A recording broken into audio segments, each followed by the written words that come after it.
عليكم ورحمة الله وبركاته. الحمد لله رب العالمين والعاقبة للمتقين ولا عدوان إلا على الظالمين. اللهم صل وسلم وبارك على عبدك ورسولك محمد صلى الله عليه وسلم وعلى آله وصحبه ومن تبعهم بإحسان إلى يوم الدين. أما بعد فإن خير الكلام كلام الله وخير الهدي هدي محمد صلى الله عليه وسلم وشر الأمور محدثاتها وكل محدثة بدعة وكل بدعة ضلالة. أعوذ بالله من الشيطان الرجيم. فلما قضينا عليه الموت ما دلهم على موته إلا دابة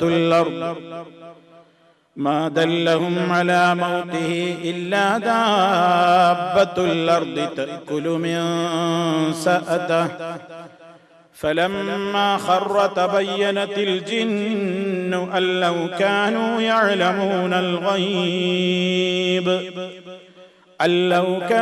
يعلمون الغيب ما لبثوا في العذاب المهين. സ്നേഹമുള്ള സത്യവിശ്വാസികളെ, വിശ്വാസിനികളെ, സഹോദരി സഹോദരന്മാരെ, സുഹൃത്തുക്കളെ, മഹാനായ പ്രവാചകൻ സുലൈമാൻ നബി അലൈഹി സ്വലാത്തു വസ്സലാമിന്റെ ചരിത്ര യാഥാർത്ഥ്യങ്ങളിലൂടെയാണ് നമ്മൾ കടന്നുപോയിക്കൊണ്ടിരിക്കുന്നത്. ഇൻഷാ അല്ലാഹ് ഇന്നത്തെ വിവരണത്തോടുകൂടി ആ മഹാനായ പ്രവാചകന്റെ ചരിത്രം അവസാനിക്കുകയാണ്. മഹാനായ സുലൈമാൻ നബി അലൈഹി സ്വലാത്തു വസ്സലാമിനെ സംബന്ധിച്ചിടത്തോളം പല രൂപത്തിലുള്ള പ്രത്യേകതകളും അതുപോലെ തന്നെ ബുദ്ധി സാമർഥ്യവും കഴിവുകളുമൊക്കെ നമ്മൾ മനസ്സിലാക്കുകയുണ്ടായി. അള്ളാഹുവിങ്കിൽ നിന്ന് മനുഷ്യന് ലഭിക്കുന്ന ഒരു മഹത്തായ അനുഗ്രഹമാണ് ബുദ്ധിശക്തി എന്ന് പറയുന്നത്. അത് അള്ളാഹു അവൻ ഉദ്ദേശിക്കുന്നവർക്ക് ധാരാളമായി നൽകുകയാണ്. അതിൽ മനുഷ്യന് പ്രത്യേകിച്ച് ഒരു കയ്യും ഒരിടപെടലും ഇല്ല. അതുകൊണ്ട് തന്നെ ഇളം പ്രായക്കാരായ ചില ആളുകൾ വളരെ തഴക്കവും പഴക്കവുമൊക്കെ സിദ്ധിച്ചിട്ടുള്ള ആളുകളെ പോലും വെല്ലുന്ന നിലക്കുള്ള ചിന്താശക്തിയും അതുപോലെ തന്നെ ബുദ്ധിശക്തിയും കാര്യങ്ങൾ മനസ്സിലാക്കാനുള്ള ശേഷിയും ഒക്കെ ചിലപ്പോൾ കൈവരാറുണ്ട് അവർക്ക്. അതൊക്കെ അല്ലാഹു സുബ്ഹാനഹു വ തആല ആർക്കാണ് നൽകാൻ ഉദ്ദേശിക്കുന്നതെങ്കിൽ അതവൻ കൊടുക്കുന്ന വലിയ നിഅമത്തും അനുഗ്രഹവുമാണ്. ഇതിനൊരു ഉദാഹരണമാണ് മഹാനായ സുലൈമാൻ അലൈഹി സ്വലാത്തു വസ്സലാം. ഏതാനും സംഭവങ്ങൾ പരിശുദ്ധ ഖുർആൻ, ഒരു പ്രധാനപ്പെട്ട സംഭവം ഖുർആൻ അതുമായി ബന്ധപ്പെട്ടുകൊണ്ട് പറയുന്നുണ്ട്. അതുപോലെ തന്നെ സഹീഹുൽ ബുഖാരിയിലും മുസ്ലിമിലും ഒക്കെ വന്ന മറ്റൊരു സംഭവവും ഈ രംഗത്ത് മഹാനായ സുലൈമാൻ നബി അലൈഹി സ്വലാത്തു വസ്സലാമിന്റെ ബുദ്ധി സാമർഥ്യവും ബുദ്ധി വൈഭവവും നമുക്ക് മനസ്സിലാക്കി തരുന്ന ചില പ്രത്യേകമായ അനുഗ്രഹങ്ങൾ ലഭിച്ചതിന്റെ അടയാളങ്ങളാണ്. ഒരു സംഭവം പരിശുദ്ധ ഖുർആൻ പറയുന്നു, വദാവൂദ വസുലൈമാൻ. സൂറത്ത് അംബിയായിലെ 78-79 ആയത്തുകളിലൂടെയായി അല്ലാഹു ആ കാര്യം പറയുന്നുണ്ട്. വദാവൂദ വസുലൈമാൻ إذ يحكمان في الحرث إذ نفشت فيه غنم القوم وكنا لحكمهم شاهدين ففهمناها سليمان وكلا آتينا حكما وعلما. وداود وسليمان, ദാവൂദിനെയും സുലൈമാനെയും ഓർക്കുക എന്നർത്ഥം. ബാപ്പയെയും അതുപോലെ തന്നെ മകനായ സുലൈമാൻ നബി അലൈഹിസ്സലാം രണ്ടാളെയും കുറിച്ച് അല്ലാഹു പറയാണ്. ഇത് യഹ്കുമാനി ഫിൽ ഹർസി, അവർ ഒരു വിളയുടെ കാര്യത്തിൽ രണ്ടാളും വിധി പറഞ്ഞു. ബാപ്പയും ഒരു വിധി പറഞ്ഞു, മകനും ഒരു വിധി പറഞ്ഞു. ഒരു വിളവിന്റെ കാര്യത്തിലാണ്. ഒരു കൃഷിയിടത്തിൽ എന്താണ് സംഭവിച്ചത്? ഇത് നഫശത് ഫീഹി ഗനമുൽ ഖൗം, ജനങ്ങളുടെ ആടുകൾ അതിൽ രാത്രി കടന്നു മേഞ്ഞു. ഒരാളുടെ തോട്ടത്തിൽ, കൃഷിത്തോട്ടത്തിൽ മറ്റൊരാളുടെ ആടുകൾ രാത്രി സമയത്ത് കടന്ന് മേഞ്ഞ് അതിലുള്ള കൃഷിയൊക്കെ നശിപ്പിക്കുകയുണ്ടായി. ഇതാണ് ആ കാലത്ത് നടന്ന ഒരു സംഭവം. അങ്ങനെ അവർ രണ്ടാളും മഹാനായ ദാവൂദ് നബി അലൈഹിസ്സലാമിന്റെ അടുക്കൽ വിധി തേടി വരികയാണ്. ഇത് നഫശത ഫീഹി ഗനമുൽ ഖൗം, അങ്ങനെ ജനങ്ങളുടെ ആടുകൾ ഒരാളുടെ വിളയിൽ കയറിയിട്ട് രാത്രി കടന്നു മേഞ്ഞപ്പോ ആ വിഷയത്തിൽ മഹാന്മാരായ രണ്ട് പ്രവാചകന്മാരും വിധി കൽപ്പിച്ച സന്ദർഭം നീ ഓർക്കുക.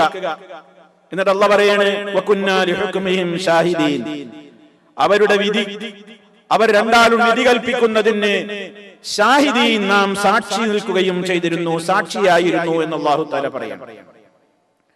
എന്നിട്ട് ആ വിധിയിൽ, രണ്ടാരുടെയും വിധിയിൽ എന്താണ് സംഭവിച്ചത്? ഫഫഹംനാഹാ സുലൈമാൻ, എന്നിട്ട് സുലൈമാന് നാം അത് യുക്തമായ നിലയിൽ ഗ്രഹിപ്പിച്ചു കൊടുത്തു. വകുല്ലൻ ആതൈനാ ഹുക്മൻ വഇൽമാ, ഓരോരുത്തരും അഥവാ രണ്ട് നബിമാരും നാം ന്യായവിധിയും വിജ്ഞാനവും ഒക്കെ നൽകിയിട്ടുള്ള നബിമാര് തന്നെയാണ്. എന്നാൽ ഈ വിഷയത്തിൽ ഏറ്റവും യുക്തിപൂർണമായ വിധി നാം ഗ്രഹിപ്പിച്ചതും മനസ്സിലാക്കി കൊടുത്തതും സുലൈമാനായിരുന്നു എന്ന് അല്ലാഹു സുബ്ഹാനഹു വ തആല പറയും. എന്താണ് ഇവിടെ സഹോദരന്മാരെ ഇവിടെ നടന്ന വിധി? എന്താണ് പ്രശ്നം? എന്താണ് കേസ്? എന്താണ്? ഞാൻ നേരത്തെ പറഞ്ഞു, ഒരു കൂട്ടരുടെ ആടുകൾ രാത്രി മറ്റൊരു കൂട്ടരുടെ കൃഷിയിടത്തിൽ കയറി ആ കൃഷിയാകെ നശിപ്പിച്ചു. ഇത് സംബന്ധമായിട്ടുള്ള കേസിൽ വിധി പറയാനാ അവരെ സമീപിച്ചിരിക്കുന്നത്. ഇതിൽ ബാപ്പയായ ദാവൂദ് നബി അലൈഹിസ്സലാം ഒരു വിധി പറഞ്ഞു, മകനായ സുലൈമാൻ നബി അലൈഹിസ്സലാമും ഒരു വിധി പറഞ്ഞു. എന്നാൽ സുലൈമാൻ നബി അലൈഹിസ്സലാമിന്റെ വിധിയായിരുന്നു കൂടുതൽ യുക്തമായത് എന്ന് അല്ലാഹു സുബ്ഹാനഹു വ തആല പറയുന്നു. എന്താണ് ദാവൂദ് നബി അലൈഹിസ്സലാം വിധി പറഞ്ഞത്?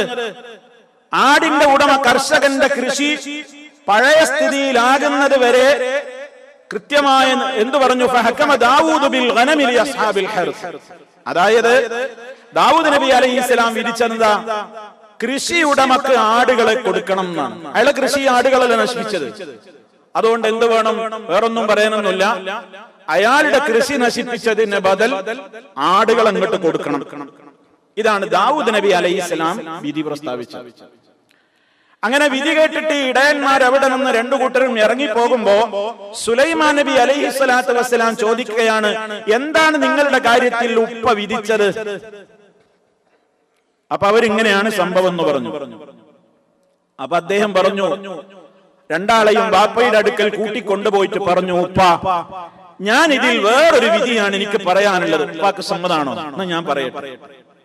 മഹാനായ സുലൈമാൻ നബി അലൈഹിസ്സലാത്തു വസ്സലാം അവിടെ വെച്ച് മറ്റൊരു വിധിയാണ് പ്രസ്താവിച്ചത്.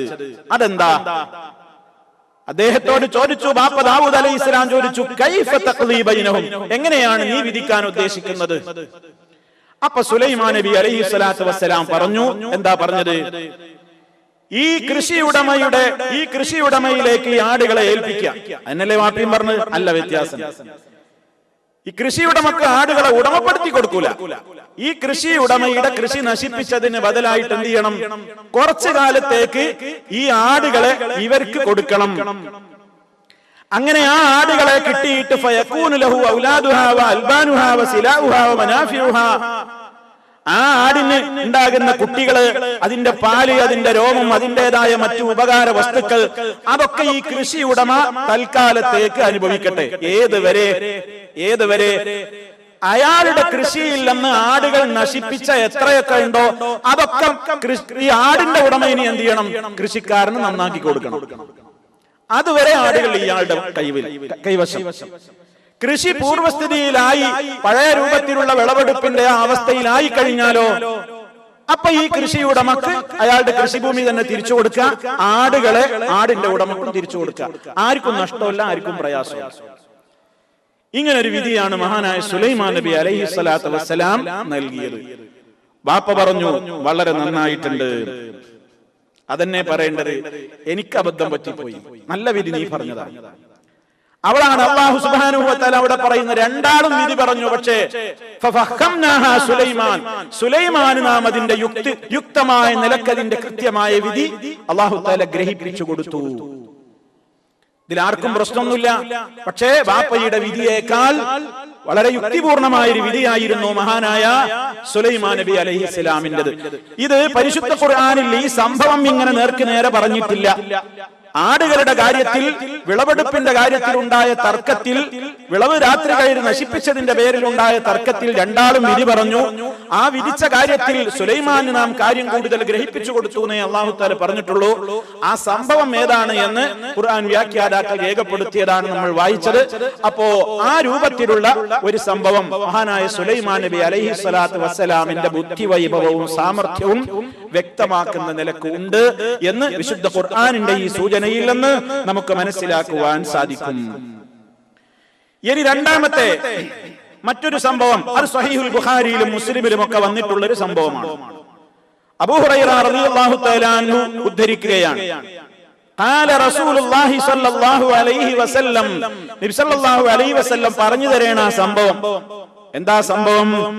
ബൈനമംറഅതാനി മഅഹുമാ ഇബ്നാഹുമാ, രണ്ട് സ്ത്രീകൾ, ആ രണ്ട് സ്ത്രീകളുടെ കയ്യിൽ രണ്ട് കുട്ടികളും ഉണ്ടായിരുന്നു. ഓരോ പെണ്ണുങ്ങളുടെ കയ്യിലും ഓരോ കുട്ടികളുണ്ട്.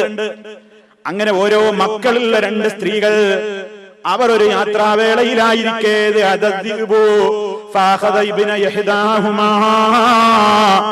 ഒരു ചെന്നായ അവർക്കിടയിലേക്ക് ചാടി വീണിട്ട് അതിൽ ഒരു കുട്ടിയെ തട്ടിക്കൊണ്ടുപോയി. ഒരുത്തിയുടെ കുട്ടിയെ ചെന്നായ കൊണ്ടുപോയി. ചെന്നായ കൊണ്ടുപോയപ്പോ രണ്ട് പെണ്ണുങ്ങളും തമ്മിൽ തർക്കമായി. വലിയ പെണ്ണ്, കൂട്ടത്തിൽ വലിയ ഒരു പ്രായമുള്ള, കുറച്ച് പ്രായമുള്ള പെണ്ണുണ്ട്, ഇത്തിരി ചെറുപ്പക്കാരിയായ വേറൊരു പെണ്ണുമാണുള്ളത്. അപ്പൊ മുതിർന്ന സ്ത്രീ ചെറുപ്പക്കാരിയോട് പറഞ്ഞു, ഇന്നമാ ദഹബ ബിനിക്കി, ചെന്നായ നിന്റെ കുട്ടിനെയും കൊണ്ടാ പോയിട്ടുള്ളത്, ഇപ്പൊ അവശേഷിക്കുന്നത് എന്റെ കുട്ടിയാണ്. അപ്പൊ വഖാലത്തി സുഗ്റാ, ഈ ചെറിയോട് പറഞ്ഞ്, ഇന്നമാ ദഹബ ബിനിക്കി, കൊണ്ടുപോയിട്ടുള്ളത് നിന്റെ കുട്ടിയെയാണ്, ഇപ്പൊ അവശേഷിക്കുന്നത് എന്റെ കുട്ടിയാണ്. തർക്കായല്ലോ, തർക്കായി. രണ്ടാളും പറഞ്ഞ എന്റെ കുട്ടിയാണ്, കൊണ്ടുപോയത് നിന്റെ കുട്ടിനെയാണ്. ഞാൻ പരസ്പരം തർക്കായപ്പോ ബാപ്പയായ ദാവൂദ് നബി അലൈഹിസ്സലാമിന്റെ അടുക്കലേക്ക് രണ്ട് പെണ്ണുങ്ങളും വിധി തേടി ചെന്നു. ആ വിഷയത്തിൽ ദാവൂദ് നബി അലൈഹിസ്സലാം കാര്യങ്ങളൊക്കെ ചോദിച്ചറിഞ്ഞതില്ലെന്ന് അദ്ദേഹത്തിന് മനസ്സിലായ തീരുമാനമനുസരിച്ച് വലിയവളുടേതാണ് കുട്ടി എന്ന് വിധിച്ചു. വലിയവളുടേതാണ് കുട്ടി. ദാവൂദ് നബി അലൈഹിസ്സലാം ചിന്തിച്ചിരിക്കാം, കാരണം ഇത് പ്രായമുള്ള സ്ത്രീയാണ്, മറ്റൊരു ചെറുപ്പക്കാരത്തിയാണ്. ചെറുപ്പക്കാരത്തിക്ക് ഇനിയും പ്രസവിക്കാനും കുറെ കാലത്ത് ചിലപ്പോൾ യോഗം ഉണ്ടാവും. മുതിർന്ന ഈ സ്ത്രീക്ക് ചിലപ്പോൾ ഇനി സാധ്യത ഇല്ലെങ്കിലോ. എന്തായിരുന്നാലും എന്താ കാരണം എന്നറിയില്ല. അദ്ദേഹത്തിന് ഗ്രഹിച്ചതനുസരിച്ച്, അദ്ദേഹത്തിന് ബോധ്യമായതനുസരിച്ച് അദ്ദേഹം പറഞ്ഞു, ഈ കുട്ടി വലിയവളുടേതാണ്, നിന്റെതല്ലാന്ന് ചെറിയവളോട് പറഞ്ഞു. ആ സമയത്ത് അങ്ങനെ ആ വിധി കേട്ടിട്ട് രണ്ടാളും പുറത്തേക്ക് ഇറങ്ങുകയാണ്. മോനായ സുലൈമാൻ നബി അലൈഹിസ്സലാമിന്റെ അരികിലേക്ക് പുറപ്പെട്ടു വന്നപ്പോ മഹാനായ സുലൈമാൻ നബി അലൈഹിസ്സലാത്തു വസ്സലാം അവിടെ വെച്ച് മറ്റൊരു നിലക്കാണ് വിധി പറയാൻ ബാപ്പയോട് അനുവാദം തേടുന്നത്. സുലൈമാൻ നബി അലൈഹിസ്സലാത്തു വസ്സലാം ഈ രണ്ട് പെണ്ണുങ്ങളെയും വിളിച്ചു വരുത്തിയിട്ട് അവിടെ വെച്ചൊരു തന്ത്രമാണ് സുലൈമാൻ അലൈഹിസ്സലാം പ്രയോഗിക്കുന്നത്. മഹാനവറുകൾ അവരോട് ആവശ്യപ്പെടുകയാണ്, നിങ്ങളൊരു കത്തി കൊണ്ടുവായോ, ഒരു കത്തി കൊണ്ടുവായോ, ഒരു കട്ടാര കൊണ്ടുവായോ. അശുഖുഹു നിസ്ഫൈൻ, ഈ അവശേഷിക്കുന്ന കുട്ടി രണ്ടാളുടേതുമാണല്ലോ. നിങ്ങൾ ഓരോരുത്തരുടെയും തർക്കം, ആ തർക്കത്തിന് ഞാൻ ഒരു വഴിയേ കാണുന്നുള്ളൂ. കുട്ടിയെ രണ്ടായി മുറിച്ചിട്ട് ഒരു മുറി നിനക്കും തരാം, ഒരു മുറി നിനക്കും തരാം. ഞാൻ കുട്ടിയെ രണ്ടായി ഭാഗിക്കാൻ പോകുന്നു, കത്തി കൊണ്ടുവരൂ. സുലൈമാൻ നബി അലൈഹിസ്സലാത്തു വസ്സലാമിന്റെ തന്ത്രപൂർവമുള്ള ഇടപെടലാണ്. ആരുടേതാണ് കുട്ടി എന്നവിടെ കൃത്യമായി ബോധ്യപ്പെടാനുള്ള തന്ത്രമാണ്. ആ സമയത്ത് സുലൈമാൻ നബി അലൈഹിസ്സലാം അങ്ങനെ പറഞ്ഞപ്പോൾ അതിൽ ചെറുപ്പക്കാരിയായ പെണ്ണ് പറഞ്ഞു, ലാ തഫ്അൽ യർഹമുകല്ലാഹ്, അല്ലാഹ് നിങ്ങളോട് കരുണ ചെയ്യട്ടെ ഓ നബിയേ, ഒരിക്കലും അങ്ങനെ ചെയ്യല്ല. കുഞ്ഞിനെ മുറിക്കണ്ട, കുഞ്ഞിനെ പകുത്തുകൊണ്ട് ഞങ്ങൾക്ക് ഓരോ ഭാഗം തരണ്ട. ഹുവ ഇബ്നുഹാ, കുട്ടി അവളുടേതാണ്, കൊടുത്തേക്കൂ. ചെറിയോള് പറയണേ കുട്ടിനെ മുറിക്കല്ലേ, കുട്ടി അവളുടേതാണ്, വലിയോളതാണ്, കൊടുത്തേക്ക്, എനിക്ക് പ്രശ്നമില്ല. സുലൈമാൻ നബി അലൈഹിസ്സലാത്തു വസ്സലാം അവിടെ വെച്ച് ആ കുട്ടിയെ ചെറിയവളെ ഏൽപ്പിക്കുന്നു. കാരണം എന്താണ്? പെറ്റ തള്ളക്കല്ലേ കുഞ്ഞിനെ മുറിക്കുമ്പോ വേദനയുണ്ടാവുക. വലിയവളൊന്നും പറഞ്ഞിട്ടില്ല, മുറിക്കുകയാണെങ്കിൽ മുറിച്ചോട്ടെ എന്നാണ് വലിയ പെണ്ണിന്റെ ചിന്ത. കാരണം അവൾ നൊന്ത് പെറ്റതല്ലല്ലോ, അവള് ഗർഭം ധരിച്ച് പ്രസവിച്ച പെണ്ണല്ലല്ലോ. ആരാന്റെ കുട്ടിയെ എന്ത് ചെയ്താലെന്താ? പക്ഷേ 10 മാസം വയറ്റിലിട്ട് നൊന്ത് പ്രസവിച്ച ഒരു ഉമ്മാക്ക് കുട്ടിയെ ആര് കൊണ്ടായാലും വേണ്ടില്ല, കൊല്ലണ്ട, ഒന്നും പറ്റരുത്, എവിടെ വേണ്ടെങ്കിലും വളർന്നോട്ടെ, എനിക്ക് കിട്ടിയില്ലെങ്കിലും എന്റെ മോന് മരിക്കാൻ പാടില്ല, എന്റെ മോൾക്ക് ആപത്ത് വരാൻ പാടില്ല. ആ ചെറിയ പെണ്ണ് അങ്ങനെയാണ് ചിന്തിച്ചത്. അതുകൊണ്ട് സുലൈമാൻ നബി അലൈഹിസ്സലാമിനോട് കേണപേക്ഷിക്കുകയാണ്, ലാ തഫ്അൽ, അങ്ങനെ ചെയ്യല്ലേ, യർഹമുക്കല്ലാഹ്, അല്ലാഹ് നിങ്ങളോട് കരുണ ചെയ്യട്ടെ നബിയെ, അങ്ങനെ ഒരിക്കലും ചെയ്യണ്ട, കുട്ടിയെ അവൾക്ക് കൊടുത്തേക്കൂ. അതിലൂടെ സുലൈമാൻ നബി അലൈഹി സ്വലാമിന് ബോധ്യായി കുട്ടി വലിയോളതല്ല, ചെറിയോളതാണ്. കാരണം അധ്വാനിച്ച ആൾക്കേ ഒരു കാര്യം പോകുമ്പോ വേദന ഉണ്ടാവുള്ളൂ, മറ്റേ വെറുതെ ഇട്ടില്ലേ, മറ്റേ എന്തെങ്കിലും ആയിക്കോട്ടെ എന്നാണ്. അത് സുലൈമാൻ നബി അലൈഹി സ്വലാത്തു വസ്സലാമിന്റെ ബുദ്ധിവൈഭവത്തിന്റെയും സാമർത്ഥ്യത്തിന്റെയും അടയാളമായിക്കൊണ്ട് ചരിത്രം നമുക്ക് രേഖപ്പെടുത്തി തരികയാണ്. ഈ 2 പ്രവാചകന്മാരുടെയും ഈ 2 വിധികളിൽ നിന്നും ഒരു കാര്യം പണ്ഡിതന്മാര് കൃത്യമായി രേഖപ്പെടുത്തിയിട്ടുണ്ട്, ഇസ്ലാമിന്റെ ഒരു പൊതു തത്വം. അതെന്താ? അള്ളാഹുവിൽ നിന്ന് പ്രത്യേക നിർദ്ദേശം ലഭിച്ചിട്ടില്ലാത്ത ഒരു വിഷയത്തിൽ ഒരു വിധികർത്താവ് അദ്ദേഹം ഒരു വീഴ്ചയും വരുത്തിയിട്ടില്ലാത്ത പക്ഷം അബദ്ധം പറ്റിപ്പോയാൽ തന്നെ അയാൾക്ക് കൂലിണ്ട്, കുറ്റക്കാരനാവൂല. ഇവിടെ 2 നബിമാരും വിധിച്ചു, വകുല്ലൻ ആതൈനാ ഹുക്മൻ വഇൽമാനാണ് അല്ലാഹു പറഞ്ഞത്. ഓരോരുത്തർക്കും നാം ന്യായവിധി നടത്താനുള്ള കഴിവും വിജ്ഞാനവും നൽകിയിരിക്കുന്നു എന്ന് പറഞ്ഞതിൽ നിന്ന് തന്നെ ഇത് ഗ്രഹിക്കുക. 2 അതിന് കഴിവുള്ളവരാണ്. 2 കാര്യങ്ങൾ ശരിക്കും വിവേചിച്ചറിയാൻ ശേഷിയുള്ളവരും കഴിവുള്ളവരും ഒരു സ്വാർത്ഥതയും തൊട്ടു തീണ്ടാത്തവരും ഒക്കെയാണ്. അതുകൊണ്ട് തന്നെ അള്ളാഹുവിങ്കിൽ നിന്നൊരു പ്രത്യേക നിർദ്ദേശം ലഭിച്ചിട്ടില്ലാത്തൊരു വിഷയത്തിൽ ഒരു വിധികർത്താവ് അദ്ദേഹത്തിന്റെ അടുക്കൽ ഒരു വീഴ്ച വരുത്താത്ത പക്ഷം പിഴച്ചുപോയാൽ തന്നെ, വിധി തെറ്റിപ്പോയാൽ തന്നെ അയാൾക്കൊരു പ്രതിഫലം ഉണ്ട് എന്നാണ്. എന്നാൽ വളരെ ശ്രദ്ധയോടുകൂടെ വിധിക്കുകയും ആ വിധിയിൽ ശരിയായ രൂപത്തിൽ വിധിക്കാൻ കഴിയുകയും ചെയ്താലോ 2 പ്രതിഫലം ഉണ്ട് എന്നാണ് നബി സല്ലല്ലാഹു അലൈഹി വസല്ലം പറഞ്ഞത്. നമുക്ക് ബുഖാരിയിലും മുസ്ലിമിലും ഒക്കെ ഹദീസ് കാണാം, ഇദാ ഹക്കമൽ ഹാകിമു ഫജ്തഹദ ഫഅസാബ ഫലഹു അജ്റാനി വഇദാ ഹകമ ഫജ്തഹദ ഫഅഖ്താ ഫലഹു അജ്റുൻ. അതായത് ഒരു വിധികർത്താവ് കാര്യങ്ങളെ സംബന്ധിച്ച് കേസൊക്കെ ശരിക്ക് പഠിച്ച് അതൊക്കെ ശരിക്ക് അറിഞ്ഞു മനസ്സിലാക്കാനുള്ള കഴിവുള്ള ഒരു വിധികർത്താവ് അദ്ദേഹത്തിന്റെ കഴിവിന്റെ പരമാവധി ആത്മാർത്ഥമായി ഒരു കേസിൽ ഇടപെട്ടു, ഒരു വിഷയത്തിൽ ഇടപെട്ടു, അദ്ദേഹം ഒരു വിധി പറഞ്ഞു, ആ വിധി കറക്റ്റ് ആയിരുന്നുവെങ്കിൽ ഫലഹു അജ്റാനി, അദ്ദേഹത്തിന് 2 കൂലിയാണ്. ഏതാ 2 കൂലി?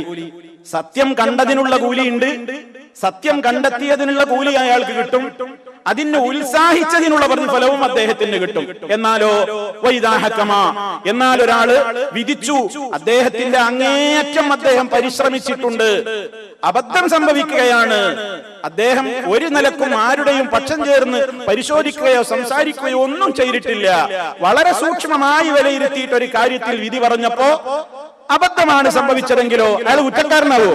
ഇല്ല, ഫലഹു അജ്റുൻ, അയാൾക്കും ഒരു പ്രതിഫലം ഉണ്ട് എന്നാണ്. എന്താ കാരണം? അദ്ദേഹം ഉത്സാഹിച്ചു, പരിശ്രമിച്ചു, എന്തിന്? സത്യം കണ്ടെത്താൻ. പക്ഷെ സത്യമായി പോയില്ല, അബദ്ധം വന്നുപോയി, പക്ഷെ അയാൾ കുറ്റക്കാരനല്ല. ഈ വിധികളുടെ അടിസ്ഥാനത്തിൽ മഹാരഥന്മാരായ പണ്ഡിതന്മാർ റസൂലുള്ളാഹി സ്വല്ലല്ലാഹു അലൈഹി വസല്ലം പഠിപ്പിച്ച ഒരു പൊതു തത്വം ഇതിലൂടെ നമുക്ക് പഠിപ്പിച്ചു തന്നിരിക്കുകയാണ്. ജനങ്ങൾക്കിടയിൽ വിധിക്കുന്ന ഖാദിമാരെ സംബന്ധിച്ച് നബി സല്ലല്ലാഹു അലൈഹി വസല്ലം പറഞ്ഞിട്ടുണ്ട്, അൽ ഖുദാതു സലാസ, വിധികർത്താക്കൾ ഖാദിമാര് 3 വിധമുണ്ട്, ജഡ്ജിമാർ 3 വിധമുണ്ട്. ഖാദിൻ ഫിൽ ജന്ന, അതിൽ ഒരു ഖാദി സ്വർഗ്ഗത്തിൽ പോകും, വഖാദിയാനി ഫിന്നാർ, 2 ജഡ്ജിമാരും നരകത്തിലേക്ക് പോവുക. ഏതാണ് ആ ഒരു ഖാദി? റജുലുൻ അലിമൽ ഹഖ വഖദാ ബിഹി ഫഹുവ ഫിൽ ജന്ന. ഒരു ഖാദി, ഒരാൾ അദ്ദേഹം സത്യം ശരിക്കും മനസ്സിലാക്കി, അത് ശരിക്കും മനസ്സിലാക്കാൻ അദ്ദേഹം പരിശ്രമിച്ചു, ഒരു പക്ഷവും ചേരാതെ അദ്ദേഹത്തിന് മനസ്സിലായ നിലക്ക് ഹഖായ വിധി വിധിച്ചു എങ്കിൽ ഫഹുവ ഫിൽ ജന്ന, അദ്ദേഹം സ്വർഗ്ഗാവകാശിയാണ്. അതേ അവസരത്തിൽ വറജുലുൻ ഹകമ ബൈനൻ നാസി അലാ ജഹ്ലിൻ, ഏതെങ്കിലും ഒരു വ്യക്തി ജനങ്ങൾക്കിടയിൽ വിധി പറഞ്ഞത് വിവരക്കേടിലൂടെയാണ്, അയാൾ കാര്യം ശരിക്കും പഠിച്ചിട്ടില്ല, അയാൾ ധൃതിപ്പെട്ട് വിധി പറഞ്ഞു, അന്യായമായിരുന്നു അത്, ഫഹുവ ഫിന്നാർ, എങ്കിൽ അയാൾ നരകത്തിലാണ്. മൂന്നാമത് പറയാണ് വറജുലുൻ അലിമൽ ഹഖ, മറ്റൊരാൾ സത്യം എന്താണെന്ന് അയാൾക്കറിയാം, പക്ഷേ വഖളാ ബിഖിലാഫിഹി, എന്തോ താല്പര്യം അനുസരിച്ചുകൊണ്ട് മനസ്സിലാക്കിയ സത്യത്തിന് നേരെ എതിരാണ് അദ്ദേഹം വിധിച്ചത്, എങ്കിൽ അദ്ദേഹവും ഫഹുവ ഫിന്നാർ, അയാളും നരകത്തിലാണ്. അപ്പോൾ അൽ ഖുദാത്തു സലാസ, 3 ജഡ്ജിമാരുടെ കൂട്ടത്തിൽ 2 ആൾ നരകത്തിൽ, 1 ആൾ സ്വർഗത്തിൽ. അവിടെ സത്യം മനസ്സിലാക്കാനും ആ പക്ഷത്ത് നിന്നുകൊണ്ട് വിധി പറയാനുമുള്ള ആ തൗഫീഖിനെയാണ് റസൂലുള്ളാഹി സ്വല്ലല്ലാഹു അലൈഹി വസല്ലം കൃത്യമായി തന്നെ നമുക്ക് വിവരിച്ചു തന്നത്. അത് ഇതോടനുബന്ധമായി കൊണ്ട് മുഫസ്സിരീങ്ങൾ ഈ ആയത്തുകളൊക്കെ വിശദീകരിക്കുന്ന മധ്യേ പറഞ്ഞിട്ടുള്ള ഒരു യാഥാർത്ഥ്യമാണ്. ഇവിടെ സുലൈമാൻ നബി അലൈഹിസ്സലാമും ദാവൂദ് നബി അലൈഹിസ്സലാമും 2 ആളും നബിമാരാണ്, 2 ആൾക്കും തൗഫീഖ് ഉള്ളവരാണ്. 2 ആളുടെയും വ്യക്തമായ അല്ലാഹു സുബ്ഹാനഹു വ തആല ചിലർക്ക് ചില ആളുകളെക്കാൾ ചില പ്രത്യേകത കൊടുക്കും. അത് നബിമാരിൽ തന്നെയും തിൽക്കർ റുസുലു ഫദ്ദൽനാ ബഅദഹും അലാ ബഅദിൻ, ചിലർക്ക് ചിലരെക്കാൾ ഒരു ശ്രേഷ്ഠത കൊടുക്കും. 2 ആൾ വിധിച്ചതും ശരിയാണ്, എന്നാൽ ഏറ്റവും ശരിയായത് സുലൈമാൻ നബി അലൈഹിസ്സലാമിന്റേതായിരുന്നു. ദാവൂദ് നബി അലൈഹിസ്സലാമിന് ഇതിൽ തെറ്റുണ്ടോ, അബദ്ധമുണ്ടോ, ശിക്ഷയുണ്ടോ, കുറ്റക്കാരനാണോ? ഒരിക്കലും അല്ല. അദ്ദേഹത്തിനും പ്രതിഫലം, മറ്റേയാൾക്കും പ്രതിഫലം. ഇതാണ് ഈ വിഷയത്തെ വിശദീകരിച്ചുകൊണ്ട് പണ്ഡിതന്മാർ ലോകത്ത് വളരെ കൃത്യമായി തന്നെ സമൂഹത്തിൽ നീതി പാലിക്കുകയും സത്യം കണ്ടെത്താനുള്ള ശ്രമം നടത്തുകയും ചെയ്യേണ്ടതിന്റെ ആവശ്യകത കൂടി ഊന്നി പറഞ്ഞിട്ടുണ്ട് ഈ സംഭവങ്ങളൊക്കെ വിശദീകരിക്കുന്ന മധ്യേ. അപ്പൊ ഇങ്ങനെ 1-2 കാര്യങ്ങൾ വളരെ പ്രത്യേകമായി തന്നെ ഖുർആനിലൂടെ സൂചന, മറ്റൊന്ന് നബി സല്ലല്ലാഹു അലൈഹി വസല്ലം നമുക്ക് പഠിപ്പിച്ചു തന്ന ആ സംഭവത്തിലൂടെയും നമുക്ക് മനസ്സിലാക്കുവാൻ സാധിക്കുന്നു. അത് സുലൈമാൻ നബി അലൈഹി സ്വലാത്തു വസ്സലാമിന്റെ മികവും ബുദ്ധിവൈഭവവുമാണ് നമുക്ക് അറിയിച്ചു തരുന്നത്. ഇനി സഹോദരന്മാരെ, നമ്മൾ അറിഞ്ഞിരിക്കേണ്ടുന്ന മറ്റൊരു കാര്യമാണ് സുലൈമാൻ നബി അലൈഹി സ്വലാത്തു വസ്സലാമിനെ കുറിച്ച് നമ്മൾ മനസ്സിലാക്കിയിട്ടുള്ള ഒരു കാര്യമാണ്, അദ്ദേഹമാണ് ബൈത്തുൽ മുഖദ്ദസിന്റെ നിർമ്മാതാവ് എന്ന്. ബൈത്തുൽ മുഖദ്ദസ് നിർമ്മിച്ചത് ആരാണെന്ന് ചോദിച്ചാൽ സുലൈമാൻ നബി അലൈഹിസ്സലാം എന്നാണ് പൊതുവെ പറയാറുള്ളത്. ആ മറുപടിയിൽ ശരിയുമുണ്ട്, ശരികേടുമുണ്ട്. ബൈത്തുൽ മുഖദ്ദസിന്റെ നിർമ്മാതാവ് ആരാണ് എന്ന് ചോദിച്ചാൽ സുലൈമാൻ നബി അലൈഹിസ്സലാമാണ് എന്ന് ഒറ്റയടിക്ക് മറുപടി പറയുമ്പോൾ ശരിയുമുണ്ടതിൽ ശരികേടുമുണ്ട്. ഒരർത്ഥത്തിൽ അത് ശരിയാണതെന്താ, സുലൈമാൻ നബി അലൈഹി സ്വലാത്തു വസ്സലാമിന്റെ കാലത്ത് മഹാനവറുകളുടെ നേതൃത്വത്തിൽ അദ്ദേഹമാണ് ബൈത്തുൽ മുഖദ്ദസ് പുതുക്കി പണിതതും നവീകരിച്ചതും വിശാലമാക്കിയതും അതിൻ്റെതായ കൃത്യമായ കാര്യങ്ങളുടെ രൂപത്തിൽ അത് നിർമ്മിച്ചതും. എന്നാൽ അതിന്റെ മുമ്പേ തന്നെ അതിന്റെ അസ്ഥിവാരമിട്ടുകൊണ്ട് അതിന്റെ തുടക്കം കുറിച്ച സ്ഥാപകൻ ആരെന്ന് ചോദിച്ചാൽ യഅഖൂബ് നബി അലൈഹിസ്സലാമാണ് എന്നതാണ് ഈ വിഷയത്തിൽ ചർച്ചകളും ഗവേഷണങ്ങളും പഠനങ്ങളും ഒക്കെ നടത്തിയിട്ടുള്ള ധാരാളം പണ്ഡിതന്മാർ അഭിപ്രായപ്പെട്ടിട്ടുള്ളത്. അതിനുപോൽബലകമായി കൊണ്ട് അവർ ഉദ്ധരിക്കുന്ന ഒരു ഹദീസും കൂടി നമ്മൾ മനസ്സിലാക്കേണ്ടതുണ്ട്. സഹീഹുൽ ബുഖാരിയിൽ നമുക്ക് കാണാൻ സാധിക്കും, ബുഖാരി അടക്കമുള്ള പല ഹദീസിന്റെ ഗ്രന്ഥങ്ങളിലും ഈ സംഭവം റിപ്പോർട്ട് ചെയ്തതായി നമുക്ക് കാണാൻ സാധിക്കും. അതെന്താണ്? അബൂദർ ഗഫാരി റളിയല്ലാഹു തആല അൻഹു അദ്ദേഹം നബി സല്ലല്ലാഹു അലൈഹി വസല്ലമിനോട് ഒരിക്കൽ ചോദിക്കുകയാണ്, അയ്യു മസ്ജിദിൻ ഫീ ഹാദിഹിൽ അർളി അവ്വൽ, ഈ ഭൂമുഖത്ത് സ്ഥാപിതമായ 1ാമത്തെ പള്ളി ഏതാണ് നബിയേ? റസൂലുള്ളാഹി സ്വല്ലല്ലാഹു അലൈഹി വസല്ലം പറഞ്ഞു, അൽ മസ്ജിദുൽ ഹറാം, മസ്ജിദുൽ ഹറാം, മക്കത്തെ പള്ളി. ഖാല അബൂദർ റളിയല്ലാഹു അൻഹുവിന്റെ 2ാമത്തെ ചോദ്യം, സുമ്മ അയ്യ, പിന്നെ ഏതാണ് നബിയേ? ഖാല അൽ മസ്ജിദുൽ അഖ്സ, മസ്ജിദുൽ അഖ്സ എന്നറിയപ്പെടുന്ന ബൈത്തുൽ മുഖദ്ദസ് ആണ്. അങ്ങേയറ്റത്തെ പള്ളി. അത് മദീനത്ത് നിന്ന് ഒരുപാട് ദൂരമായതുകൊണ്ടാണ് ആ പേര് കിട്ടിയത് എന്ന് പല അഭിപ്രായങ്ങളുമുണ്ട്. അഖ്സ എന്ന പേര് കിട്ടാൻ ബൈത്തുൽ മുഖദ്ദസ്, ആ മസ്ജിദുൽ അഖ്സ, അതാണ് 2ാമത്തെ പള്ളി. അപ്പോ അബൂദർ റളിയല്ലാഹു തആല അൻഹുവിന്റെ അടുത്ത ചോദ്യം, കം ബൈനഹുമാ, ആ 2 പള്ളികളുടെയും ഇടക്കുള്ള കാലദൈർഘ്യം എത്രയായിരുന്നു? ഖാല നബി സല്ലല്ലാഹു അലൈഹി വസല്ലം പറഞ്ഞു, 40 സന, 40 സന, 40 കൊല്ലത്തെ ഇടവേള. 40 കൊല്ലത്തെ ഇടവേള. അപ്പൊ ഇബ്രാഹിം നബി അലൈഹിസ്സലാമിന്റെയും പേരക്കുട്ടിയായ യഅഖൂബ് നബി അലൈഹിസ്സലാമിന്റെയും ഇടക്കുള്ള കാലദൈർഘ്യമാണ് 40 കൊല്ലം.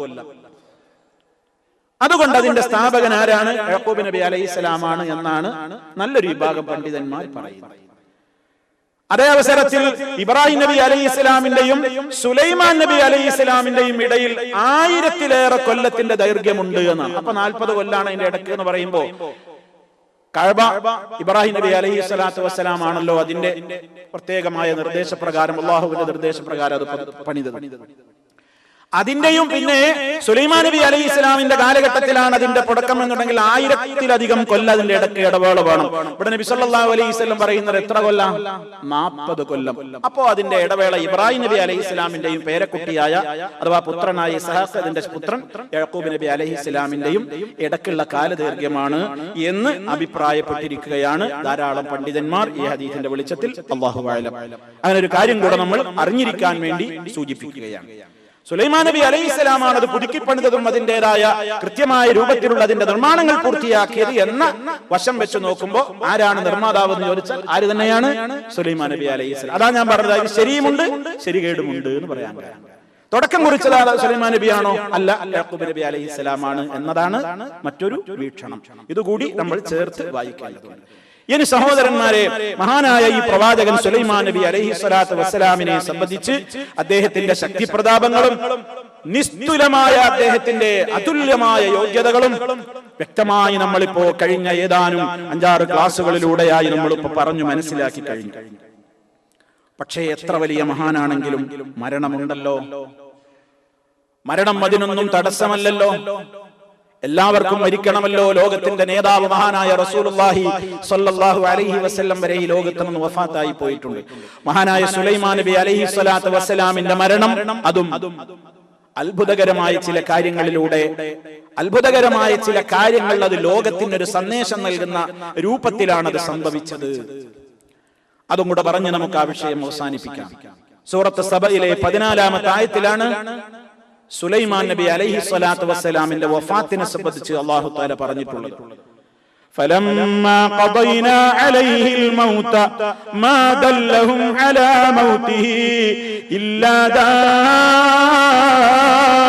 الأرض تأكل من سأته فلما خر تبينت الجن أن لو كانوا يعلمون الغيب ما لبثوا في العذاب المهين. അങ്ങനെ അദ്ദേഹത്തിന്റെ മേൽ നാം മരണം വിധിച്ചപ്പോൾ, സുലൈമാൻ നബി അലൈഹി സ്വലാത്തു വസ്സലാമിന്റെ മേൽ അല്ലാഹു മരണം വിധിക്കുകയാണ്.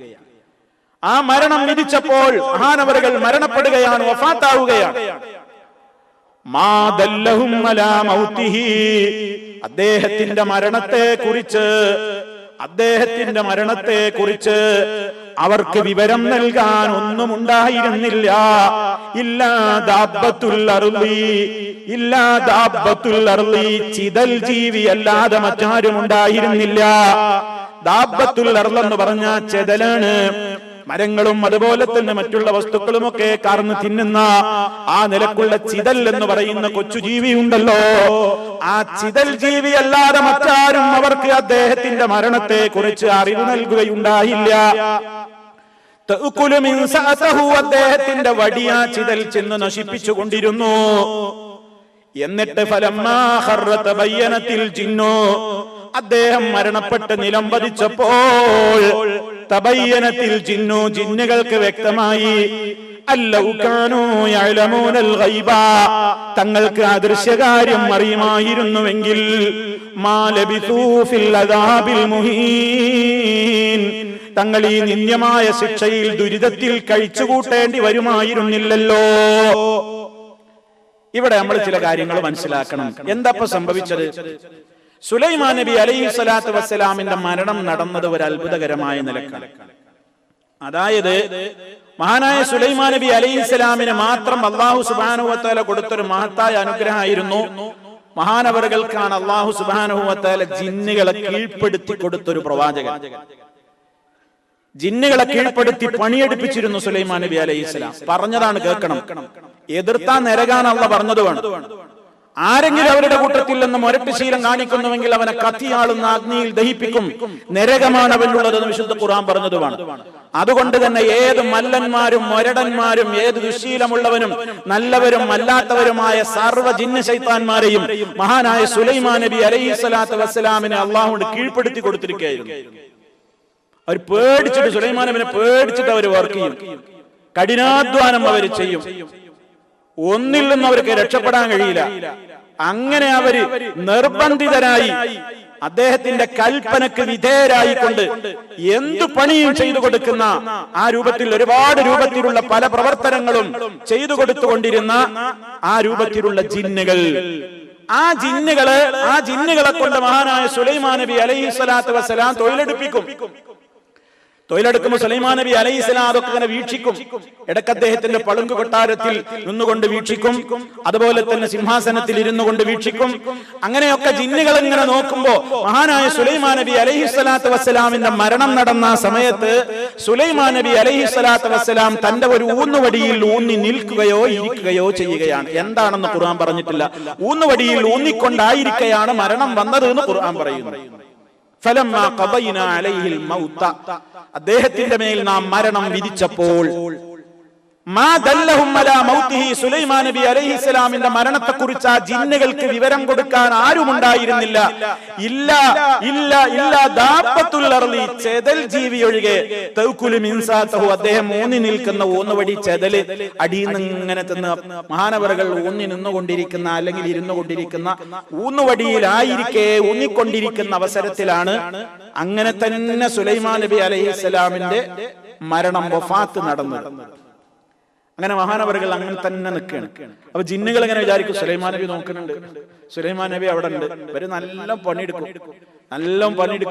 ഇഷ്ടണ്ടായിട്ടൊന്നുമല്ല, വളരെ കൃത്യമായിട്ട് ധിക്കാരികളായ ആളുകളെ വരെ സുലൈമാൻ നബി അലൈഹി സ്വലാമിനാണ് കീഴ്പ്പെടുത്തി കൊടുത്തിരിക്കുകയാണ്. അവര് ചെയ്തോളണം. ആ നിലക്കുള്ള കീഴ്പ്പെടുത്തി കൊടുക്കൽ ഒരു നബിമാർക്കും കീഴ്പ്പെടുത്തി കൊടുത്തിട്ടില്ല. ആ സുലൈമാൻ നബി അലൈഹിസ്സലാത്തു വസ്സലാമിന്റെ ആജ്ഞ അനുസരിച്ചുകൊണ്ട് പ്രവർത്തിച്ചു കൊണ്ടിരിക്കുന്ന ഈ ജിന്നുകൾ ഇങ്ങനെ വളരെ ഹാർഡ് വർക്ക് ചെയ്തുകൊണ്ടിരിക്കുകയാണ്. അപ്പോഴൊക്കെ അവർ സുലൈമാൻ നബി കാണുന്നുണ്ട് എന്നുള്ള നിലക്കാണ് അവർ. പക്ഷേ മരണം ഇവിടെ എന്നോ സംഭവിച്ചിട്ടുണ്ട്. കുറച്ചു കഴിഞ്ഞപ്പോൾ ആ ഊന്നുവടിയിൽ ചെതല് തിന്ന് നശിപ്പിച്ചപ്പോ ഊന്നുവടിയുടെ ബലം പോവല്ലേ, ഊന്നുവടി അടിയിലങ്ങ് മുറിയോലോ. അതോടുകൂടി സുലൈമാൻ നബി അലൈഹിസ്സലാത്തു വസ്സലാം നിലംപതിക്കുകയാണ്. അതിങ്ങനെ ചെതല് തിന്ന് നശിപ്പിച്ച് അങ്ങനെ മഹാനവറുകൾ അതാ നിലംപതിച്ചപ്പോൾ, അദ്ദേഹം മരണശേഷം നിലംപതിച്ചപ്പോൾ, അപ്പോഴാണ് തബയ്യനത്തിൽ ജിന്നുകൾക്ക് കാര്യം ബോധ്യമായത്. ഞങ്ങൾക്ക് മറിഞ്ഞ കാര്യം അറിയാമായിരുന്നു എന്നാണ് ഞങ്ങൾ സമൂഹത്തോട് പറഞ്ഞിരുന്നത്. ഞങ്ങൾക്ക് ഗൈബറിയാനുള്ള കഴിവുണ്ട് എന്നല്ലേ നമ്മൾ വാദിച്ചിരുന്നത്. അതുപോലെ ജിന്നുകളെ വിളിച്ചു പ്രാർത്ഥിച്ചു കൊണ്ടിരിക്കുന്ന കക്ഷികളൊക്കെയും അവർക്കും മറഞ്ഞ കാര്യം അറിയാനുള്ള കഴിവുണ്ടെന്ന ധാരണയിലാണ്, ആ വിശ്വാസത്തിലാണ് ഇവിടെ അല്ലാഹു സുബ്ഹാനഹു വ തആല ജിന്നുകൾക്ക് അദൃശ്യമായ കാര്യം അറിയാനുള്ള കഴിവും ശക്തിയുമുണ്ട് എന്ന വാദത്തെ സുലൈമാൻ നബി അലൈഹിസ്സലാത്തു വസ്സലാമിന്റെ വഫാത്ത് നടപ്പാക്കിയതിലൂടെ ലോകത്തിന് പഠിപ്പിക്കുന്നു. അവർക്ക് തന്നെയും ബോധ്യമായി, ജിന്നുകൾക്ക് തന്നെയും ബോധ്യമായി, ലൗ കാനൂ യഅലമൂനൽ ഗൈബ, തങ്ങൾ അദൃശ്യകാര്യം അറിയുന്നവരായിരുന്നുവെങ്കിൽ മാലബിസൂ ഫിൽ അദാബിൽ മുഹീൻ, ഞങ്ങൾ ഈ നിന്ദ്യമായ ദുരിതത്തിൽ കഴിച്ചു കൂട്ടേണ്ടി വരുമായിരുന്നില്ലല്ലോ. മരിച്ചു എന്ന് അപ്പെങ്ങാനും അറിഞ്ഞിരുന്നെങ്കിൽ എപ്പോഴോ ഇവിടുന്ന് കുതിരിച്ചാടി രക്ഷപ്പെടായിരുന്നല്ലോ. ഇങ്ങനെ ഹാർഡ് വർക്ക് ചെയ്ത് കഷ്ടപ്പെടേണ്ടിയിരുന്നു എന്ന് അവർക്ക് ബോധ്യമായി എന്ന് മഹാനായ സുലൈമാൻ നബി അലൈഹിസ്സലാത്തു വസ്സലാമിന്റെ മരണത്തെ സംബന്ധിച്ച് അല്ലാഹു സുബ്ഹാനഹു വ തആല ഇവിടെ പറഞ്ഞിരിക്കുകയാണ്. ഇതിലൂടെ ലോകത്തിന് അല്ലാഹു നൽകുന്ന മെസ്സേജ് എന്താണ്? അല്ലാഹു സുബ്ഹാനഹു വ തആലക്ക് മാത്രമേ ഗൈബ് അറിയൂ, വേറെ ആർക്കും അറിയില്ല. അത് അല്ലാഹു സുബ്ഹാനഹു വ തആല പഠിപ്പിച്ചൊരു യാഥാർത്ഥ്യമാണ്. ഖുല്ലാ യഅലമു മൻ ഫിസ് സമാവാതി വൽ അർദിൽ ഗൈബ ഇല്ലല്ലാഹ് വമാ യശ്ഉറൂന അയ്യാന യുബഅസൂൻ. സൂറത്തുൻ നംലിലൂടെ അല്ലാഹു സുബ്ഹാനഹു വ തആല പഠിപ്പിക്കുന്ന ഒരു പൊതു തത്വമാണത്. പ്രവാചകരെ പറഞ്ഞു കൊടുക്കൂ, ലാ യഅലമു, അറിയുകയേയില്ല, മൻ ഫിസ് സമാവാതി വൽ അർളി, ആകാശഭൂമികളിലുള്ളവർ ഒരാളും തന്നെ അറിയുകയില്ല, അൽ ഗൈബ, ദൃശ്യകാര്യം. അദൃശ്യകാര്യം ആകാശഭൂമികളിലുള്ള ഒരാളും തന്നെ അറിയില്ല. ഇല്ലല്ലോ അല്ല ഒഴികെ.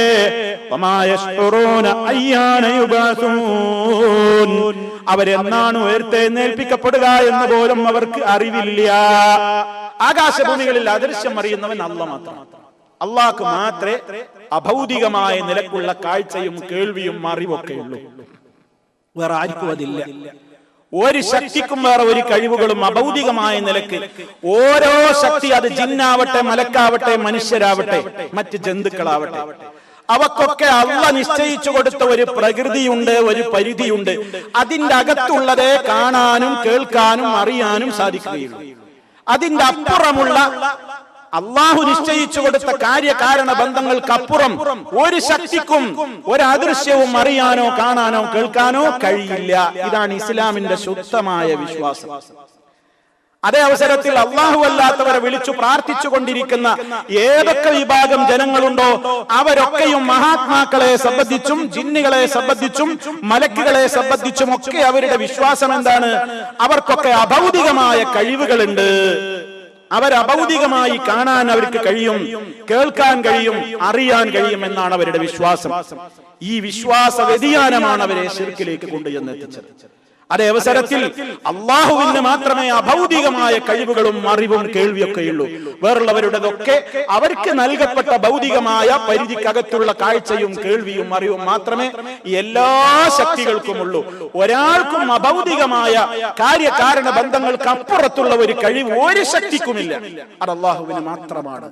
ഇവിടെ അബദ്ധം സംഭവിച്ചതാണ് ജനങ്ങൾ ശിർക്കിലേക്ക് പോയത്.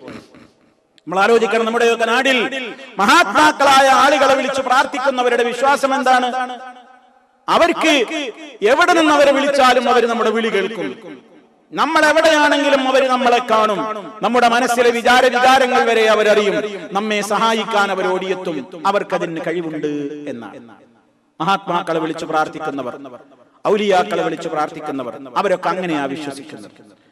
അതുപോലെ തന്നെ ജിന്നുകളെ വിളിച്ചു പ്രാർത്ഥിക്കുന്ന കക്ഷികളുണ്ട്, മലക്കുകളെ വിളിച്ചു പ്രാർത്ഥിക്കുന്നവരുണ്ട്.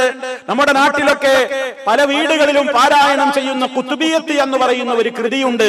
മുഹീദ്ദീൻ ശൈഖിനെ 1000 വട്ടം വിളിച്ചു തേടുന്ന ഒരു കവിതയാണ്. അതിന്റെ ഒരു ഭാഗത്ത് 15 ഔലിയാക്കന്മാരെ പരിചയപ്പെടുത്തുന്നുണ്ട്. ആ ഔലിയാക്കളൊന്നും മനുഷ്യന്മാരല്ല, ജിന്നുകളിലെ ശ്രേഷ്ഠന്മാരായ ഔലിയാക്കന്മാരാണ് പോലും. അങ്ങനെ കുറെ ജിന്നൗലിയാക്കന്മാരുടെ പേരുകൾ അതിലുണ്ട്. മദ്ഹബ്, തൊംറയാൻ, സൗബ, പിന്നെ കുറെ നമുക്ക് പറയാൻ അറിയാത്ത, പറയാൻ തന്നെ ഒരുപാട് ബുദ്ധിമുട്ടാണ്. അങ്ങനത്തെ ഒരുപാട് പേരുകളുണ്ട്. ജിന്നുകളെ പേരല്ലേ, ഇവരിട്ട പേരുകളാണ്. മദ്ഹബ്, തൊംറയാൻ, ഹഷ്കഷ്, കൂഷ്, അഹ്മർ, ഷൗഗാല്, കശ്കശ്, ലൈഊസ്, ബർഖാൻ, ഹദലയാജ്, നജ്സലസ്തൂഷ്, മൈമൂൻ, സന്നീഖ്, ഇങ്ങനെ കുറെ ഉണ്ട്. 10-15 ജിന്നൗലിയാക്കന്മാരാണ് വരുന്ന പറയുന്നത്. അതുപോലെ തന്നെ മലക്കുകളെ വിളിച്ചു പ്രാർത്ഥിക്കുന്ന ആൾക്കാരുണ്ട്. അജിബി, യാ ജിബ്രീൽ, യാ ജിബ്രീൽ, യാ മീകായിൽ, യാ ഇസ്രാഫീൽ, യാ ഇസ്രായീൽ, ഒന്ന് ഇവരൊക്കെ വിളിച്ചു തേടുന്നവർ. അജിബി, യാ തുഫായിൽ, കുറെ മലക്കുകളുടെ പേര് ഇവർ ഉണ്ടാക്കിയിട്ടുണ്ട്. എന്താണ്? ഏതെങ്കിലും ഒരു അറബി വാക്കിന്റെ ശേഷം ഒരു ഈല് ചേർത്ത് കൊടുത്താൽ മലക്കുകളായി എന്നാണ് പലരും വിശ്വസിച്ചത്. ഒരു ഈല് ചേർത്ത് കൊടുക്കും. അങ്ങനെ ജംഹ, അത്ഫ, ഈല്, ജംഹ, ഈല്, ബർമത, ഈല്, തംറ, ഈല്, തൊർത്ത, ഈല്, ഷംഹ, ഈല്, ബർത്ത, ഈല്, കസറ, ഈല്, മത്തറ, ഈല്, തൗമ, ഈല്, ഷംസ, ഈല്, കുറേ ഉണ്ട്. ഇങ്ങനെ കുറെ ആൾ, ഇത് മലക്കുകളായ ഇവരൊക്കെ മനുഷ്യന്മാരുടെയും ജിന്നുകളുടെയൊക്കെ കാര്യം കൊണ്ട് ഏൽപ്പിക്കപ്പെട്ടിട്ടുള്ള മഹാന്മാരായ ഔലിയാക്കന്മാരാണെന്നാണ്. ജിന്നുകളിലും മലക്കുകളിലും ഒക്കെയുള്ള മഹാരഥന്മാരായ ആളുകളാണ്. ഇവരാണ് ലോകത്തിന്റെ കൺട്രോള്, ഇവരാണ് ലോകം നിയന്ത്രിച്ചു കൊണ്ടിരിക്കുന്നത് എന്നൊക്കെ വിശ്വസിച്ച് ഇവരെല്ലായിടത്തും ഓടി നടക്കുകയാണ്. ഇവരുടെ മീറ്റിംഗ് നടക്കുന്നുണ്ട്, കോൺഫറൻസ് ഉണ്ട്, അവരെ വിളിച്ച് തേടാം, അവർ നമ്മളെ എപ്പോഴും കാണും, നമ്മളെ എപ്പോഴും കേൾക്കും.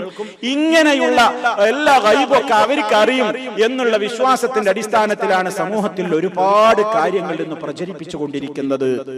മഹാന്മാരായ പ്രവാചകന്മാർക്ക് വരെ അല്ലാഹു സുബ്ഹാനഹു വ തആല അറിയിച്ചു കൊടുക്കുന്ന ഗൈബിയായ കാര്യങ്ങളല്ലാതെ അറിയില്ല.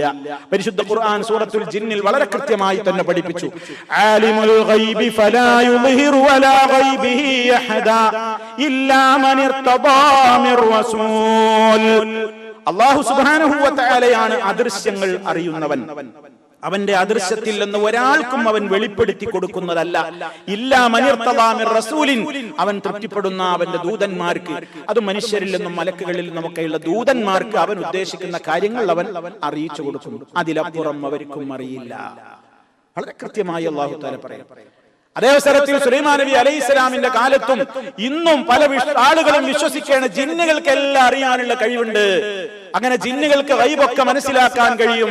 അങ്ങനെ ഒരു ധാരണ ഉണ്ടായിരുന്നു. അങ്ങനെ മഹാത്മാക്കളെ കുറിച്ചും ആ ധാരണ, മലക്കുകളെ കുറിച്ചും ആ ധാരണ, ജിന്നുകളെ കുറിച്ചും ആ ധാരണ, അങ്ങനെ അവരെയൊക്കെ വിളിച്ചു പ്രാർത്ഥിക്കുന്ന കക്ഷികൾ ഉണ്ടായിരുന്നു. അതിന്റെ വേരറുക്കുന്ന പ്രഖ്യാപനമാണ് സുലൈമാൻ നബി അലൈഹിസ്സലാത്തു വസ്സലാമിന്റെ കാലത്താണ് ഇങ്ങനെ സുലൈമാൻ നബിക്കാണ് അല്ലാഹു തആല അവരെ കീഴ്പ്പെടുത്തി കൊടുത്തത്. ആ സുലൈമാൻ നബി അവരെ കൊണ്ട് തൊഴിലടിപ്പിച്ച് നിൽക്കുമ്പോ അദ്ദേഹം മരിച്ചു, എപ്പോഴോ മരിച്ചു. പക്ഷെ ആ വിവരം ആർക്ക് കിട്ടിയില്ല, ജിന്നുകൾക്ക് മനസ്സിലായില്ല. പിന്നെ ഇതിന് ചെതല് തിന്നിട്ട് ആ വടിയാണ്ട് വീണ് മഹാനവരകൾ മറിഞ്ഞു വീണപ്പോ അത് എത്ര കാലം അങ്ങനെ നിന്നു എന്നൊന്നും നമുക്കറിയില്ല. ഏതാനും മണിക്കൂറുകളാണോ, ഒരു ദിവസമാണോ, ഏതാനും ദിവസമാണോ, അതൊന്നും ഖുർആൻ പറഞ്ഞിട്ടില്ല. ഖുർആൻ പറയാത്ത, ഹദീസിൽ നബി സല്ലല്ലാഹു അലൈഹി വസല്ലം പറയാത്ത ഒന്ന് വിവരിക്കാൻ നമ്മൾ ആളല്ല, നമുക്കതിന് പറ്റൂല. എന്തായിരുന്നാലും ഇങ്ങനെ സംഭവിച്ചു എന്ന് ഖുർആൻ പറയാണ്. ഈ മരണം നടന്നത് ഇവരെ അറിഞ്ഞില്ല. ഇത്ര വലിയ പവറുണ്ട്, വലിയ കഴിവൊക്കെ ഉള്ളവരല്ലേ, അവരുടേതായ നിലക്കുള്ള ഒരുപാട് കഴിവുകൾ നൽകപ്പെട്ടവരാണ് അവർ, അവരുടെ ലോകത്ത് വലിയ മല്ലന്മാരാണ് അവര്. പക്ഷേ അവർക്കും എന്തറിയാൻ കഴിയൂല, ഗൈബ് അറിയാൻ കഴിയൂല. ഉണ്ടെങ്കിൽ സുലൈമാൻ ഇവിടെ മരണം അവർക്ക് അറിയാൻ കഴിയണ്ടേ? അവർക്ക് തന്നെ ബോധ്യായി. അങ്ങനെ അവര് പറയാൻ തുടങ്ങി, ശടാ വല്ലാത്തൊരു അബദ്ധത്തിലായില്ലേ നമ്മള്, നമുക്കത് മനസ്സിലായിരുന്നു അദ്ദേഹം മരിച്ചിട്ടുണ്ട് എന്ന്. ആ മരണം നടന്ന ഉടനെ നമ്മൾ മനസ്സിലായിരുന്നുവെങ്കിൽ ഈ ദുരിതക്കയത്തിൽ നമ്മൾ ഇങ്ങനെ പണിയെടുക്കണ്ടായിരുന്നു, എപ്പോഴോ രക്ഷപ്പെടായിരുന്നില്ലേ. അല്ലൗ കാനൂ യഅലമൂനൽ ഗൈബ മാ ലബിസൂ ഫിൽ അദാബിൽ മുഹീൻ എന്ന് അല്ലാഹു സുബ്ഹാനഹു വ തആല അവരെ കുറിച്ച് പറയാണ്. അതിലൂടെ നമ്മൾ വിശ്വാസത്തിന്റെ ഒരു കാര്യം കൂടെ മനസ്സിലാക്കുക. അദൃശ്യമായ രൂപത്തിൽ, അഭൗതികമായ രൂപത്തിലുള്ള അറിവും കാഴ്ചയും കേൾവിയും ഒക്കെ അല്ലാഹുവിന് മാത്രമാണുള്ളത്. ആ അറിവ് ലോകത്തൊരാൾക്കും ഇല്ല, അത് മലക്കിനുമില്ല, ജിന്നിനുമില്ല, ആർക്കുമില്ല. അല്ലാഹു സുബ്ഹാനഹു വ തആലയുടെ അദൃശ്യമായ കാര്യങ്ങളിൽ നിന്ന് അവൻ ഉദ്ദേശിക്കുന്ന സമയത്ത് അല്ലാഹുവിന്റെ റസൂലിന് അറിയിച്ചു കൊടുക്കും, റസൂലുകൾക്ക് അറിയിച്ചു കൊടുക്കും എന്നതല്ലാതെ മറ്റ് ആ വിഷയത്തിൽ എല്ലാവർക്കും പറഞ്ഞ കാര്യങ്ങൾ അറിയും എന്ന് പറയുന്ന ധാരണ പിശകാണ്. അത് ശരിയായ വിശ്വാസത്തിന് എതിരാണ് എന്നുകൂടി ഈ സംഭവം ലോകത്തിന് നൽകിയിരിക്കുകയാണ് ആ പാഠം. അതുകൂടി പറഞ്ഞുകൊണ്ട് നമ്മൾ അവസാനിപ്പിക്കുകയാണ്. അല്ലാഹു സുബ്ഹാനഹു വ തആല മഹാരഥന്മാരായ പ്രവാചകന്മാർ, ആ പ്രവാചകന്മാരുടെ ചരിത്രങ്ങളിലൂടെ ഒരുപാട് കാര്യങ്ങൾ നമുക്ക് മനസ്സിലാക്കുവാൻ സാധിച്ചു. അതിലൂടെ നേടിയ ഗുണപാഠങ്ങൾ, കാര്യങ്ങളൊക്കെ നമ്മൾ നന്നായി മനസ്സിലാക്കുക. ഇതോടുകൂടി മഹാന്മാരായ രണ്ട് പ്രവാചകന്മാരുടെയും, ദാവൂദ് നബി അലൈഹിസ്സലാമിന്റെയും സുലൈമാൻ നബി അലൈഹിസ്സലാമിന്റെയും ചരിത്രം ഇവിടെ അവസാനിക്കുകയാണ് ഇൻഷാ അല്ലാഹ്. ഇനി ബാക്കിയുള്ള മറ്റു പ്രവാചകന്മാരുടെ ചരിത്രങ്ങളിലേക്കാണ് നമുക്ക് തുടരാനുള്ളത്. അല്ലാഹു സുബ്ഹാനഹു വ തആല മഹാരഥന്മാരായ അമ്പിയാക്കളുടെ സച്ചരിതരായ ആളുകളുടെ പാത പിന്തുടർന്നുകൊണ്ട് ജീവിക്കുന്ന സജ്ജനങ്ങളിൽ നമ്മെ ഓരോരുത്തരെയും ഉൾപ്പെടുത്തി അനുഗ്രഹിക്കുമാറാകട്ടെ.